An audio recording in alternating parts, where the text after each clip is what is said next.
avec Dieu. Sommes-nous dès lors étonnés que l'enfer tremblait en profondeur et en surface, et que les premiers disciples sortaient de là remplis du Saint-Esprit pour annoncer la parole de Dieu?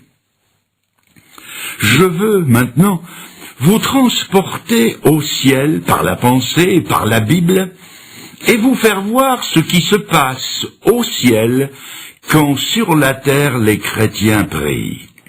Dans l'Apocalypse, au chapitre 8, versets 3 à 5, l'apôtre Jean nous transmet une vision céleste empruntée en partie à l'Ancien Testament. Je lis. « Je vis les 7 anges qui se tiennent devant Dieu, et un autre ange vint, et il se tint sur l'autel, ayant un encensoir d'or.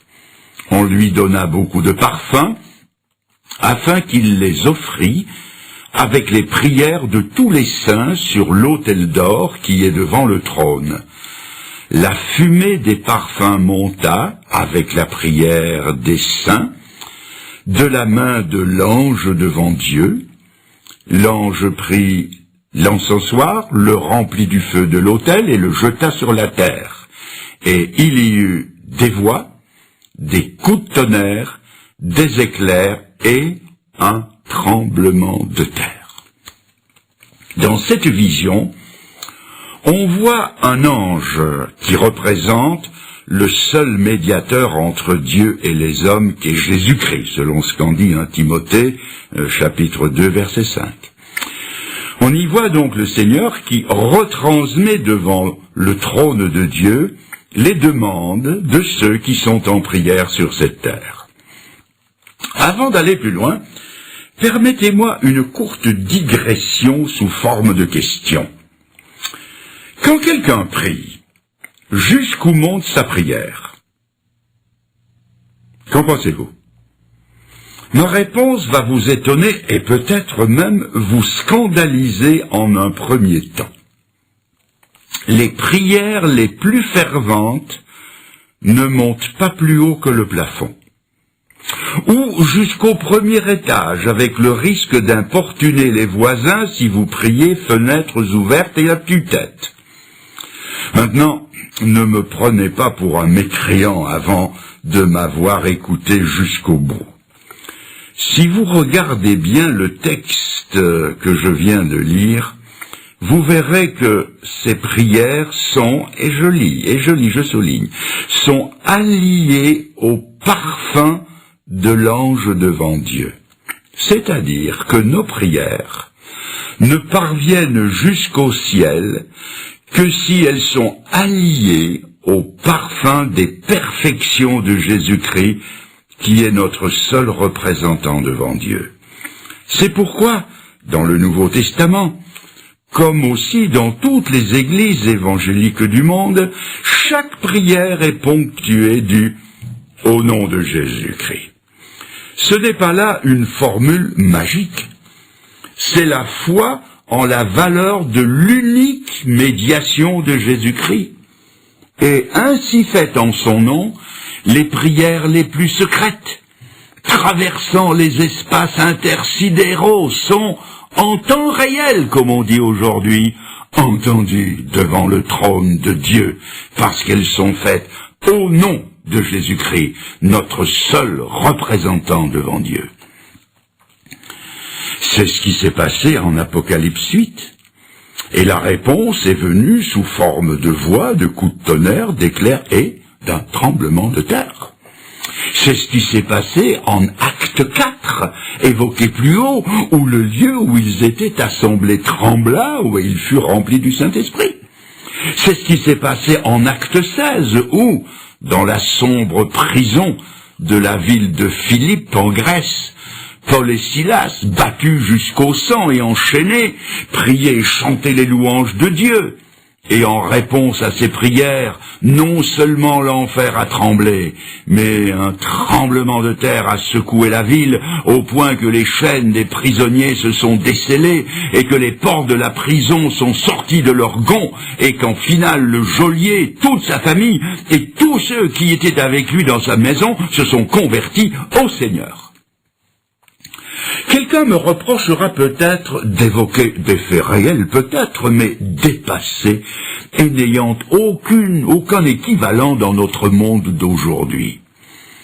Quelqu'un dira ou pensera que je suis vieux jeu et poussiéreux comme une salle de musée. Peut-être même que quelqu'un ironisera en me posant une question pertinente en rapport avec le sujet traité, et me dise, si je suis un jour incarcéré à la prison la plus proche, et ici je pourrais invoquer, puisqu'on est à Paris, la prison de Fresnes, et que du fond de ma cellule, je me mets à prier Dieu pour que, comme vous le dites, au nom de Jésus-Christ, les portes de la liberté, est-ce que ces portes de la liberté me seront-elles ouvertes par un tremblement de terre? Et vous me dites, c'est bien ce que vous avez dit, non? Ma réponse est celle-ci. Mes amis, il y a plus et mieux que de prier pour sortir de prison par un tremblement de terre. C'est de prier pour ne pas aller en prison. Et croyez-moi, tous ceux qui y sont ne le sont pas pour avoir trop prié. Et il est certain que s'ils avaient prié un peu plus, ils n'y seraient pas en prison. Mais pour rester dans le sujet, notre âme, elle, est prisonnière de beaucoup de choses dont elle ne peut se libérer. Et c'est ce que on pourrait appeler selon le titre d'un grand film autrefois, paraît-il, Prison sans barreaux. J'ai rencontré un homme. Cet homme était prisonnier de la boisson. Au départ, il s'est moqué de la délivrance que je lui proposais. Mais il a fini par me dire, je donnerais volontiers 500 € pour être délivré de la boisson. 500 €. Sans doute ce qu'il allait dépenser ce soir-là au bistrot avec les copains. Notre âme peut être prisonnière de la peur. Peur du passé, peur de l'avenir, peur des microbes, peur de vieillir, peur de mourir. Elle peut être prisonnière de l'orgueil, de ce numéro 1 mondial qui fait pivoter l'univers autour de sa petite personne et qui aimerait que tous les autres acclament ses exploits.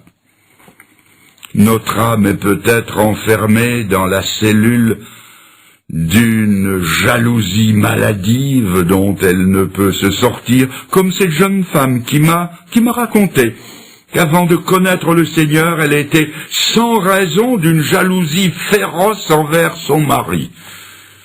S'il avait le malheur de tirer son peigne de sa poche, elle devenait comme une tigresse et lui demandait avec virulence « Pour qui est-ce que tu te peignes ?»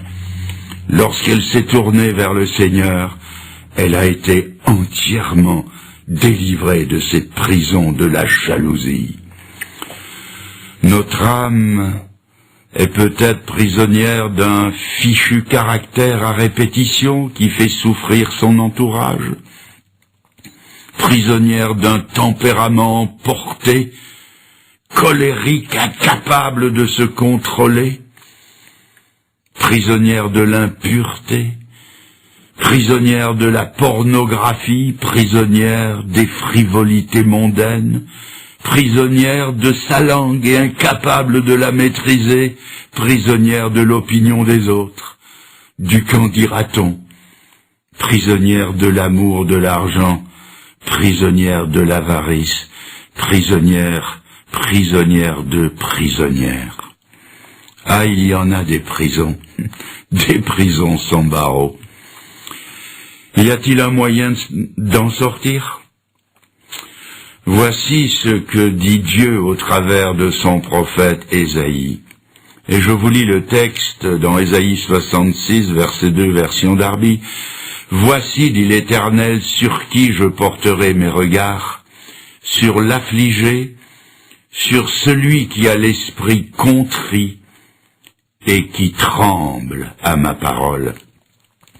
L'intervention de Dieu est promise à celui qui regrette ses fautes au point d'en être affligé et qui tremble à la parole de Dieu, dans ce sens qu'il ne la prend pas à la légère, mais avec un tremblement de l'âme qui fait sortir de leur gonds les portes de nos prisons intérieures, qui brise les portes des reins et rompt les verrous de fer, comme le dit le psaume 107 au verset 16. Si donc vous vous adressiez à lui dans les termes ci-dessus, comme je viens de les énoncer, votre âme vibrerait d'une émotion nouvelle, et les portes de votre captivité intérieure s'ouvriraient pour vous faire découvrir d'autres horizons que ceux dans lesquels vous êtes encore enfermés. Adressez-vous à lui en cet instant, avec les quelques mots qui suivent, que vous pouvez répéter s'ils vous conviennent. Je vais vous demander de vous incliner, nous allons tous oublier ceux qui sont à côté de nous, fermer les yeux, élever nos âmes vers le Seigneur et vous pouvez lui dire, suivre la prière, la prendre à votre compte et lui dire, alors que je parle spontanément, je parle lentement, Seigneur, dites-lui Seigneur, eh bien ce soir, je prends ta parole au sérieux, plus que je ne l'ai jamais fait. Seigneur, je tremble avec le capitaine romain, avec la terre qui a tremblé à la mort de ton Fils sur la croix pour le pardon de mes péchés. Dites-le lui, Seigneur, je crois, et je tremble avec les femmes qui ont salué ta résurrection. Dites-lui, Seigneur, je crois, et je tremble à l'idée de ne pas être prêt pour ton retour. Seigneur, je me donne à toi pour te servir, pour te suivre et t'obéir jusqu'au bout. Dites-lui, Seigneur, accueille ma repentance et la foi que je mets dans le grand amour que tu as eu pour moi. Merci, Seigneur, de me pardonner et de me sauver ce soir. Merci, déverse la paix de ton ciel dans mon cœur maintenant. Merci, Seigneur. Amen.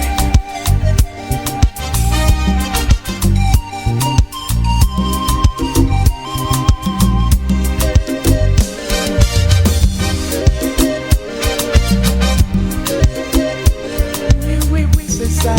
Dis que nous avons besoin. Fais-moi connaître et ça oublier. N'a pas demandé, montre-nous prier. Oh Jésus, ouais.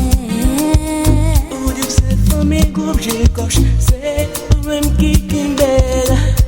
Ou peut-être ce qu'elle. C'est que moi.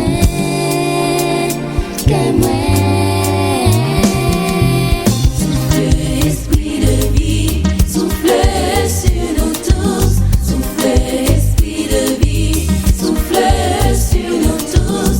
Viens purifier tes enfants, je t'en supplie au Seigneur. Viens purifier tes enfants.